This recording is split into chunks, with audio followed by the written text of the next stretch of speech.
Good afternoon, sir. Good afternoon. Myself, Bhumesh Tiwari, third year MBBS student from NSCV Jabalpur. और sir है हमारे साथ MD medicine Rewa में। Sir मैं doctor Kunwar Vivek Singh, MBBS DNB family medicine हूँ और मैं तो इस समय रीवा जिला अस्पताल में एज अ फिजिशियन के तौर पे काम कर रहा हूँ।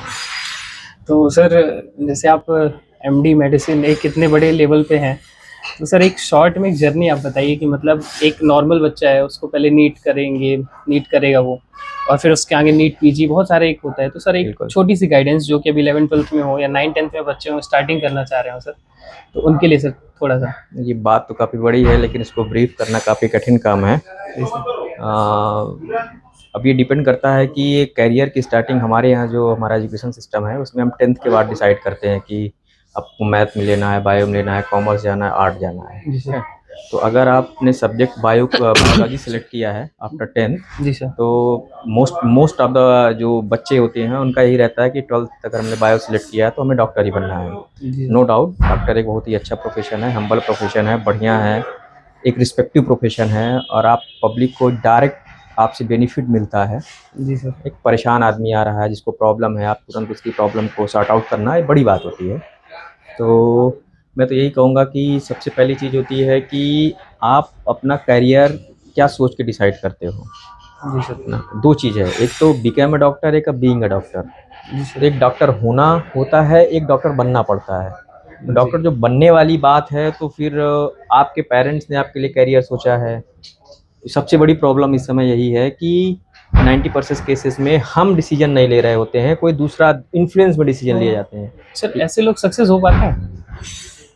मैं वही वही मैं आगे बताने बताने जा रहा हूँ। जी तो सर। जब आप दूसरे के इन्फ्लुएंस में डिसीजन लेते हो, उसको देख के आप डिसीजन लेते हो, जी सर। तो कहीं ना कहीं आपने डिसीजन तो ले लिया और आपने कर भी लिया।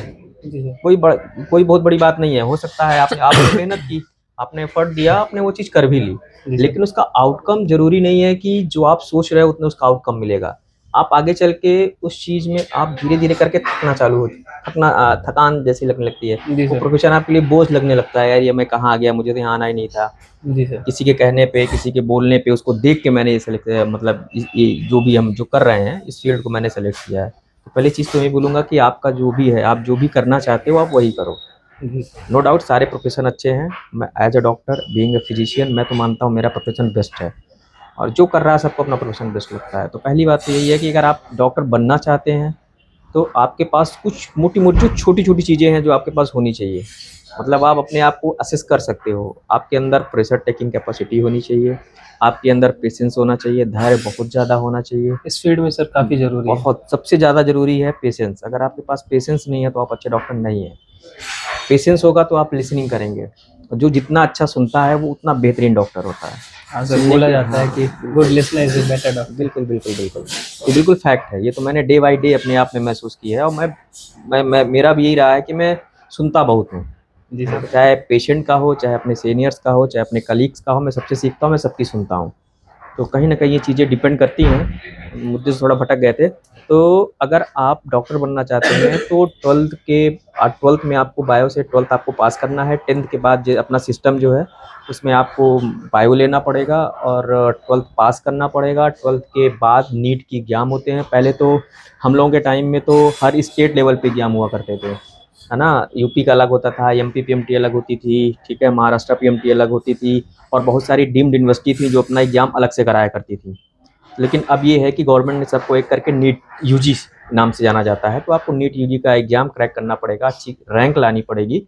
देन यू बिकम डॉक्टर तो नहीं बोलूँगा बट यू आप एक एक पड़ाव जो है, एक जो पहला स्टेप है आप उसे वो कर लोगे और आप कॉलेज के अंदर आप एंट्री मिल जाएगी।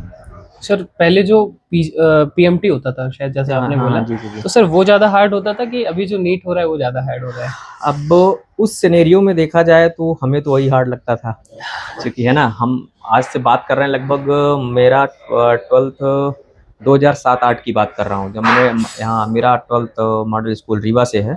अच्छा। मैंने यहाँ से 12th पास आउट किया और उस समय जैसे अब ये ऑनलाइन प्लेटफॉर्म है, आप मतलब हमारे टाइम में ऑनलाइन प्लेटफॉर्म नहीं था। जी आपको सर। अगर प्रिपरेशन करनी है तो आप सेल्फ स्टडी करो, बुक स्टडी करो, या तो फिर छोटी मोटे जो यहाँ पे मतलब बड़े बड़े कोई कोचिंग ऐसे बड़े इंस्टीट्यूट नहीं थे कि जहाँ सारे सारे सारे सब्जेक्ट आप एक साथ पढ़ सको। तो जी सर। वो सारी चीज़ें नहीं थी उस टाइम पे। तो अब उस सर्कमटेंसेस के हिसाब से वो चीज़ें टफ थी, ठीक है। और जी सर। अलग अलग पीएमटीज हुआ करती थी, तो आपको अलग अलग स्टेट का अलग अलग सिलेबस पढ़ना है। अच्छा, तो मतलब एक बच्चा जैसे एमपी में है जो, तो सर वो बाकी स्टेट का भी दे सकता था ऐसा? बिल्कुल दे सकता था, ऑल इंडिया पूरा ओपन रहता था, 15% सीट उसके लिए ऑल इंडिया कोटे से रहती थी। जी तो सर। आप किसी भी स्टेट का एग्जाम दे सकते हो, लेकिन सबका सिलेबस अलग अलग है, थोड़ा थोड़ा करके सब में डिफरेंस है। जी सर। तो आपको कहीं ना कहीं तो वो सारी चीज़ें चीना, वो सिलेबस का अलग अलग जो था, और लैंग्वेज का भी फर्क था। कुछ स्टेट अपनी पर्टिकुलर लैंग्वेज में पीएमटी कराते थे, जी सर। तो कई सारे बैरियर थे। तो अब वो बैरियर खत्म हो चुका है, अब एक सिंगल एग्जाम होता है, एक सिंगल पैटर्न है, एक और आपकी अलग अलग भाषाओं में आपको एग्जाम गवर्नमेंट ने शायद बोला है, नीट यूजी जो होता है अलग अलग लैंग्वेज, लोकल लैंग्वेजेस में भी होता है। जी सर। तो कहीं ना कहीं वो चीज़ें अब ठीक हैं, और आपका सिलेबस एक है, यूनिफाइड सिलेबस है। तो आपको एक पर्टिकुलर स्ट्रीम में ही पढ़ना है, इधर उधर भटकना नहीं है। तो सर जैसे आपका एमबीबीएस में जब सिलेक्शन हुआ तो घर में तो बहुत खुशी हुई होगी, तो हाँ सर। यार, काफ़ी लंबा रास्ता था, लगभग मैंने 4 या 5 साल मैंने तैयारी की थी, ठीक है। तो एक लंबा स्ट्रेस, एक लंबा ट्रॉमा, वो 4 साल का, 1 नंबर से नहीं हो रहा है, 2 नंबर से नहीं हो रहा है। उसमें ऑल इंडिया में प्री और मेंस होता था, तो प्री निकल गया है, मेंस में 2 नंबर से रुक गया है, तो वो अच्छा, मतलब पहले काफ़ी बहुत कठिन था इस हिसाब स्ट्रेसफुल, ज़्यादा स्ट्रेसफुल था बच्चों के लिए। जी। तो सर एमबीबीएस आपका कहाँ से हुआ है, रीवा मेरा से? नहीं नहीं, मेरा एमबीबीएस केजीएमयू लखनऊ से है, मैं 2013 बैच का हूँ। कि ऑल इंडिया से मैंने सीट उठाई थी, जी सर। ऑल कि इंडिया पीएमटी के थ्रू तो हुआ था। काफ़ी मतलब फेमस कॉलेज है केजीएमयू हाँ लखनऊ। नहीं, बड़ी तो बड़ा सर, इंस्टीट्यूट है, और बड़ा है, बढ़िया है। कैसी कॉलेज लाइफ, कैसे आप हॉस्टल में रहते थे या बाहर कहीं नहीं, रहते मैं थे? तो हॉस्टल लाइफ ही मैंने जी है, और थैंक गॉड मैं लकी हूँ कि मैंने हॉस्टल ही सेलेक्ट किया। तो क्योंकि सर। फर्स्ट ईयर का होता है ना, एक खूबिया होता है, एक वो होता है कि फर्स्ट ईयर में है, हॉस्टल में रहोगे, रैगिंग होगी, हाँ। सोहान बहुत सारी चीज़ें रैगिंग के बारे में है कि आप रैगिंग होगी, आपको परेशान किया जाएगा, लेकिन ऐसा कुछ नहीं था। रैगिंग नहीं हुई सर? रैगिंग, मैं उसको रैगिंग नहीं बोलता हूँ, मैं उसको अपना पर्सनालिटी डेवलपमेंट मानता हूँ। अभी हाँ सर। डिपेंड करता है आप चीज़ों को कैसे लेते हो, हम्म। ठीक है ना। रैगिंग बोल बोल के कहीं गड़बड़ हुए भी हैं लोगों ने, रैगिंग के नाम पे लोगों को मेंटली और फिजिकली टॉर्चर भी किया है, बट मैं नहीं मानता हूँ कि ragging is a not a good thing, bad thing. तो part of personality development and part of the interaction with your senior. तो सर रैगिंग में मतलब ऐसा, रैगिंग तो चलिए ठीक है, नहीं, आपको अच्छा रैगिंग नहीं लगा जो भी बोलेंगे है, हाँ उसको, रैगिंग सॉरी। नहीं बोलेंगे, सॉरी सर। है ना। तो तो सर ऐसा कोई इंसिडेंस याद हो जो मतलब आपने एमबीबीएस के टाइम पे बहुत एक मतलब ढेर सारे इंसिडेंट्स हैं, कुछ है एक सर। ना यार, कुछ चीज़ें हैं जो अपन बोल नहीं सकते हैं। ठीक है, बट हाँ, एक दो इंसिडेंट्स हैं कि जो मतलब काफ़ी अच्छे थे, जिससे लगा कि जैसे मेरे बैच में एक वो दो, हाँ बैच काफ़ी बड़ा था हम लोगों का। जी सर। तो जो हमारा ग्रुप था, हमारे ग्रुप में 2 लड़के थे, ठीक है। तो एक का फैमिली बैकग्राउंड काफ़ी पुअर था, किसी तरह से वो पढ़ के, वो चूँकि अंदर कैपेबिलिटी थी, उसने एग्ज़ाम क्रैक किया और वो कॉलेज में आया। जी सर। तो हम लोगों ने लगभग लगभग मान के चलो कि पूरा 5 साल उसे पढ़ाया, अपने कलीग को। हमारे सीनियर ने, हम सब ने उसका कंट्रीब्यूशन कर करके अच्छा, मतलब हाँ फाइनेंशियली? हाँ, फाइनेंशियली हम लोगों ने काफ़ी हेल्प की। और ये सारी चीज़ें तभी हो पाती हैं जब आपका सीनियर और आपके बैचमेट के साथ और सीनियर के साथ इंटरेक्शन बढ़िया जी हो। सर। और इंटरेक्शन के लिए, इंटरेक्शन कब होगा, जब आप, भाई कोई होगा जो आपको इंटरेक्ट कराएगा। आप सही जैसे बात है हम आप हैं, बैच 250 का बैच है, तो 250 में आप 250 लोगों से एक साथ नहीं मिल नहीं सकते मिल हो। सकते सर। तो तभी मिल सकते हो जो कोई बंदा बुला के सबको एक साथ खड़ा करे कि सारे लोग आओ, जरूरी है। आज यहाँ मीटिंग है, खड़ा होना है। जब आप एक साथ खड़े होते हो तब इंटरेक्शन होता है, तब आपको नाम पता चलता है, कहाँ के हो ये पता चलता है, और हाँ सर। सीनियर कौन है ये पता चलता है। सर ऐसा कभी हुआ है कि मतलब ऐसे कुछ आप लोगों ने मजाक मस्ती किया हो कि सस्पेंड होना पड़ा हो कभी कॉलेज से, या कुछ ऐसा लड़ाई वगैरह कभी हुई हो? नहीं, लड़ाई तो नहीं हुई थी, बट मोर्चा निकाला था एनाटॉमिक टीचर के खिलाफ। मतलब सर? फर्स्ट ईयर में थे एक्चुअली, एक एनाटॉमी के हमारे टीचर थे, काफ़ी अच्छे टीचर थे, बट कुछ छोटी छोटी चीज़ों को लेके इश्यूज हुए, और एनाटॉमी का खौफ इतना था जी सर। कि वो डरा के रखते थे, फेल कर दूंगा, फेल कर दूंगा। जी सर। तो मेरे कलीग ने तो इवन ये तक किया कि मतलब एज अ हम लोगों ने एक प्लान करके, झूठा नाटक करके, और उसको सुसाइड का अटेम्प्ट किया फर्जी तरीके से। फिर बाद में ये हुआ कि यार क्यों किया, तो बताया उससे कि एनाटॉमी में डर लग रहा है, फेल हो जाएंगे ये चीज़ थी। लेकिन बाद में ये था कि रिजल्ट अच्छा था हमारा, 97% स्टूडेंट हमारे एनाटॉमी में पास थे। जी सर। सर आए, सर ने बोला यार ऐसा नहीं है, मैं बोलता हूँ तुमको पढ़ाने के लिए, डराने के लिए बोलता हूँ, तुम क्योंकि डरोगे नहीं तो एनाटॉमी नहीं सीख पाओगे, अगर एनाटॉमी ग्रुप नहीं सीख पाओगे। तो सर जैसे आप पीजी की तैयारी मतलब कैसे चालू की है, मतलब जैसे वहाँ पे होता है कि मतलब आपको मजाक मस्ती ये सब बहुत होती है कॉलेज, और मुझे हॉस्टल में तो फिर और ज्यादा होती बहुत है सर। बहुत बहुत तो बहुत। सर उस टाइम पे कैसे मतलब मैनेज करना और कैसे पीजी के लिए नहीं देखो, प्रिपेयर करना सर? मुझे लगता है हॉस्टल में कुछ मैनेज नहीं करना पड़ता है, हॉस्टल में जो होता है सब हो ही जाता है। हॉस्टल में जैसे आप लोग रह रहे हो, मतलब मेरा जो हॉस्टल था उसमें हम लोग 70-80 लोग रहते थे, जी 80 सर। के 70-80 के अराउंड रहते थे हम लोग। तो उसमें जो होता था सब एक साथ होता था, मस्ती तो खूब ढेर सारी मस्ती, पढ़ाई तो फिर पढ़ाई पढ़ाई। तो एक हम्म। ग्रुप स्टडी का माहौल था, कुछ आपको आ रहा है कुछ हमें आ रहा है, जहाँ बैठे हैं डिस्कशन चल रहा है।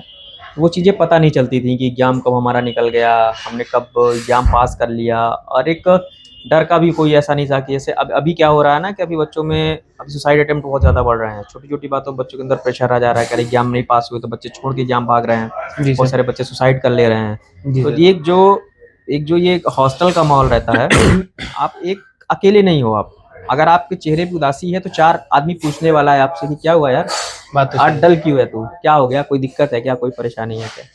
तो अकेले रहने में और सबके साथ रहने में ये तो होता है। तो सर मतलब ऐसे फिर साथ साथ में हाँ, पीजी साथ अपना। साथ में सब देखिए, कुछ अलग से नहीं, मैं तो शुरू से ही चीज़ कह रहा हूँ कि जो ये तैयारी का पैटर्न है कि आप 12th के बाद मतलब कोचिंग जाओ, कोचिंग करो, देन आप नीट यूजी क्रैक करो। सिलेबस 11 10 12 का है, कुछ अलग तो उसमें होता नहीं है, सेम यही पीजी के साथ होता है। जो हम पढ़ते हैं लेकिन 19 सब्जेक्ट होते हैं और काफ़ी ज़्यादा लेंदी हो जाते हैं, एक साथ 19 सब्जेक्ट पढ़ना मतलब काफ़ी कठिन काम होता है। Yes sir. तो अपन अब उसको फर्स्ट ईयर से ही थोड़ा थोड़ा पढ़ते चलते हैं और आखिरी में उसको इकट्ठा करना होता है ना। तो उसमें दूसरी चीज़ ये भी है कि सब आप पढ़ भी नहीं सकते हो, पॉसिबल भी नहीं है। बहुत सिलेबस होता है हाँ, सर। बहुत सिलेबस होता है, सीनियर्स की बड़ी हेल्प मिलती है इसमें। मेरे को लगता है सर जितना अपना नीट का सिलेबस है उतना सिर्फ एनाटमी है फर्स्ट ईयर में। बिल्कुल बिल्कुल, और उसमें सीनियर्स का बहुत रोल होता है, अहम रोल होता है। सीनियर्स हाँ आपको सर। बताता है कि ये छांट ले भाई, ये ले लो, इसकी ज़रूरत नहीं है, इसको छोड़ दो। तो ये जी सारी सर। चीज़ें हैं, वो थोड़ा थोड़ा करके होती चली जाती हैं, वो पता नहीं चलती है, वो सिंगल एफर्ट नहीं है। जो पीजी है, यूजी है, मैं तो मानता हूँ ये एक दिन की तैयारी नहीं होती है, जी इसके सर। पीछे एक लंबा सा सफ़र होता है और फिर वो चीज़ें हो जाती हैं, समय के साथ चीज़ें हो जाती हैं आप उसमें। कॉन्फिडेंस दे रहे हैं, मतलब हम लोग कर रहे हैं नहीं, ना जो बिल्कुल चीज़। बिल्कुल करो, जो कर रहे हो सही ट्रेड उसमें हो, लेकिन ये कि थोड़ा सा आज का यूजी जो है हम लोगों के टाइम में काफ़ी अंतर इस चीज़ का है कि पहले हम लोग के अंदर प्रेशर बियरिंग कैपेसिटी बहुत ज़्यादा जी सर। है ना। मैं उसका रीज़न बता रहा हूँ, हम लोग छोटी छोटी बातों में इतना परेशान नहीं होते थे, लेकिन हम अपने जूनियर्स बैच को देखे 2020 21 18 19 20 जो हमारे टाइम पे थे, जी सर। तो उनमें वो चीज़ नहीं है। कहीं न कहीं ये रैगिंग का इतना बड़ा वो हौवा बना और चीज़ें धीरे-धीरे करके इंटरेक्शन ख़त्म कर दिया गया। जी मतलब सर। सीनियर का जूनियर से इंटरेक्शन तोड़ दिया गया, एक ब्रेक कर दिया गया, एक बाउंड्री बना दी गई। हाँ सर, हमारे यहाँ भी यही है, मतलब फर्स्ट ईयर को अलग ही रखते हैं वही पूरा। तो, आप बाउंड्री बना दोगे तो फिर इंटरेक्शन नहीं होगा, इंटरेक्शन नहीं होगा तो वो क्या जानेगा कि सेकंड ईयर में क्या हो रहा है। जी और सर। मेडिकल फील्ड ऐसा फील्ड है, ये कंटीन्यूअस लर्निंग का फेज है। आप कोई ये डॉक्टर ये सोचे कि मैं एक दिन में सब कुछ जान जाऊँगा तो पॉसिबल नहीं है। एक दिन में कुछ नहीं होता है। जब तक आप काम कर रहे हो तब तक आप सीख रहे हो। हर पेशेंट आपके लिए एक सीख है, एक लेसन है। हर केस आपके लिए एक लेसन है। और आपका कलीग भी आपको सिखा सकता है, आपका जूनियर भी आपको सिखा सकता है, पेशेंट भी आपको सिखा सकता है। जी सर। तो आपको सीखना होगा। और अगर आप बैरियर लगा दोगे कि नहीं मैं कर लूँगा, अकेले कर लूँगा, तो चीज़ें दिक्कत होती हैं। आज जो हो रहा है यही हो रहा है। तो एक यंग जो स्टूडेंट है वो लगभग 12th पास हो के तो जल्दी सिलेक्शन भी हो जा रहे हैं और संसाधन इतने हैं, आप घर पे बैठ के तैयारी कर लो, कोचिंग जाने की ज़रूरत नहीं है। कुछ वो स्पून फीडिंग वाला है ना फेज़, बच्चा घर में था, मम्मी ने खाना बनाया, सब कुछ किया, सब दिया, फिर वही बच्चा सीधे उठ के फर्स्ट ईयर मतलब 1 साल में पहुँच गया कॉलेज। मैं नहीं कह रहा हूँ 1 साल में कॉलेज जाना कोई गुनाह है, मैं ये चीज़ नहीं बोल रहा हूँ, लेकिन ये है कि वो मैच्योरिटी की कमी है, कहीं न कहीं वो अंडरस्टैंडिंग की कमी है, मैच्योरिटी की कमी है आजकल के बच्चों में। तो सर जैसे आपने पीजी किया तो मतलब आपका पहले से ही मन था कि पीजी मेडिसिन में करें, या मतलब? नहीं यार, मेरा ऐसा कुछ मन नहीं था। ये एक कोइंसिडेंस है कि मैंने फैमिली मेडिसिन लिया, ठीक है? और लिया तो शुरू में काफ़ी डाउट था, मैंने बहुत सारी जगह सर्च किया, नेट पे सर्च किया, करना चाहिए, नहीं करना चाहिए, तो अलग-अलग चीज़ें हुई। फिर मेरा ये था कि ना, एक being a doctor, became a doctor, तो मेरा बचपन से ये था कि मुझे डॉक्टर ही बनना है। अच्छा। टाइम लगा वो अलग बात है, लेकिन मैं इस लाइफ़ को जी रहा हूँ, मुझे मज़ा आ रहा है, मैं थकता नहीं हूँ। किसी चीज का रिग्रेट नहीं है? नहीं, मुझे किसी चीज़ की कोई रिग्रेट नहीं है कि मेरा सिलेक्शन इतना लेट क्यों हुआ, मुझे इस बात का भी नहीं है। नहीं, लोग बोलते हैं ना कि सर मेडिकल फील्ड में क्या वर्क लाइफ बैलेंस होता नहीं है, तो बता रहा हूँ ना, वो तब नहीं होता है जब ये आपकी चॉइस कुछ और हो, आप कुछ और कर रहे हो। फटीग वही होती है। ये ना, ये मेरा पैशन है, ये एक तरह का ये मेरी हॉबी है। मैंने अपनी हॉबी को मैं अपना प्रोफेशन बनाया ना मैंने। मुझे नहीं लगता मैं कभी थकता हूँ ना, तो मुझे कभी ये लगता है कि मैं डॉक्टर क्यों बना। ठीक है, 4 लोग बैठे रहते हैं, सुनता हूँ उन लोगों को, यार यार बड़ा हेक्टिक है, ये है वो है। ठीक है, कॉमन लैंग्वेज आदमी कह देता है, जब थकता है तो बोल देता है यार बड़ा हेक्टिक है, लेकिन अगले दिन फिर उसी दोस्त के साथ काम पे लग जाता है। हाँ सर, वो कभी ये नहीं होता कि नहीं मैं क्विट कर रहा हूँ, मैं छोड़ रहा हूँ, मैं कुछ और करूंगा, नहीं, ये कभी नहीं होता। एक आदत आ जाती है कि आपको 8 घंटे 10 घंटे 12 घंटे आपको काम करना ही करना है, करना ही है, कैसे आप मना कर सकते हो। आदत भी आ जाती है तो अपने को हैबिचुअल हो जाता है। हैबिचुअल हो जाते हैं। अभी पीजी लाइफ फिर ऐसी होती है कि वहाँ आपको चीजें आप सीख जाओगे, आप ना चाहोगे फिर भी आप सीख जाओगे। जी वो सर, आपको सिखा देंगे कि काफी हेक्टिक शेड्यूल होता है। उसको भी लेके काफी कंट्रोवर्सी चल रही है, ड्यूटी आवर को लेके, मुझे 8 घंटे होने चाहिए, 6 घंटे होने चाहिए। बिल्कुल होने चाहिए, बात सही भी है, बहुत बहुत हेक्टिक लाइफ होती है। लेकिन कहीं ना कहीं एक बात ये भी होती है कि वही है, जितना आप एक्सपोजर लोगे, जितना आप पेशेंट के साथ इंट्रोड्यूस होगे, डिफरेंट टाइप के पेशेंट देखोगे, डिफरेंट टाइप की चीजें वो करोगे, उतना आप सीखोगे। अगर आप ड्यूटी आवर को, अगर ठीक है ड्यूटी आवर होना चाहिए, बिल्कुल होना चाहिए, जेन्युइन पॉइंट है, but as a learner, as a learning के हिसाब से मुझे नहीं लगता है कि आपको जब मन होता है वो आप सीखो, जब मन हो तो वो करो। सर करो आपका आप काम। पीजी कहाँ से है सर? मेरा पीजी राजकीय मेडिकल का, रानी दुर्गावती मेडिकल कॉलेज बांदा से, सॉरी आरडीएमसी बांदा से है। भांडा। हाँ, बांदा मेडिकल कॉलेज से मैंने तो सर पीजी वहाँ किया। पे मतलब जैसे मैं सुनता हूँ नॉर्मली और देखा भी हूँ कि जो पीजीज जो मतलब पीजी कर रहे हैं सर लोग, उनका सर लाइफ का मतलब मुझे लगता है कि सबसे ज्यादा प्रॉब्लम आती है जो फर्स्ट ईयर में आती है कि उनको I think so 36 hour 48 hours ऐसा ड्यूटी करना पड़ता है, ऐसा भी कुछ है क्या सर? नहीं, ऐसा कुछ नहीं होता है, सब कहने की बातें होती हैं। मजा आता है, ओवरऑल मजा आता है और बढ़िया लगता है। कोई वो सर बता रहा ना, वो जो थकान है ना, 36 घंटे 48 घंटे 12 घंटे 8 घंटे, वो आप काउंट कर रहे हो। जो बंदा काम कर रहा है वो काउंट नहीं कर रहा होता है, उसे मजा आता है। ऐसा? वो काउंट नहीं कर रहा होता है, क्योंकि वो हर चीज उसके लिए नई होती है। एमबीबीएस में जो आप पढ़ते हो, जो आप सोचते हो, पीजी में चीजें बिल्कुल अलग होती हैं। आप जो पढ़े हो, आप जो सोच रहे हो, आप ही की चीज आप ही के सामने गलत हो रही है। अच्छा, ऐसा भी होता है हाँ, सर? ऐसा होता है कि हम थोड़ा सा दायरा छोटा होता है, दायरा बढ़ता है। अब दायरा बढ़ेगा तो थोड़ा सा तकलीफ तो होगी, लेकिन उसका मजा आता है, उसका अलग मजा है।